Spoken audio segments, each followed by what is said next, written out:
नहमदुहु व नुसल्ली अला रसूलिहिल करीम अम्मा बाद। अस्सलामु अलैकुम दोस्तों, उम्मीद है सब खैर व आफियत से होंगे। आज हम बात करेंगे सफ़ूफ़ तरियाक संग्रहनी। इसमें संग्रहनी एक पुरानी बीमारी है, मैदे की बीमारी है। तो इसके अंदर जो है बहुत सी तकलीफ़ आपको होती हैं।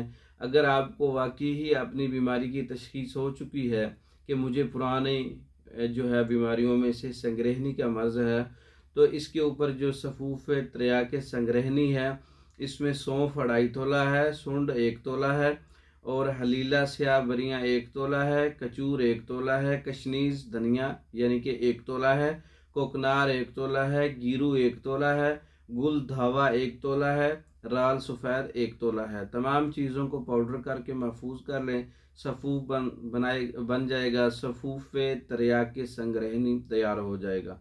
तो इसका इस्तेमाल 1 माशा से 3 माशा तक दिन में 3 बार ताज़ा पानी से, पुराने असहाल पे भी काम करता है, पेचिस पे भी काम करता है। संग्रहनी के लिए तो तरियाक का नुस्खा है ये। खुद भी तैयार कर सकते हैं। तैयार शुदा मंगवाने के लिए हमारा व्हाट्सअप नंबर 036316 999, इस नंबर पर रब्ता करके आप मेडिसिन बज़रिया डाक मंगवा सकते हैं। पाकिस्तान भर में और दूसरे ममालिक में मेडिसिन बज़रिया डाक भेजी जाती है। मंगवाने के लिए रब्ता कर सकते हैं। हमारी वीडियो को लाइक करें, शेयर करें, हमारे चैनल को सब्सक्राइब करें। दूसरी वीडियो तक के लिए इजाज़त दें। अस्सलाम।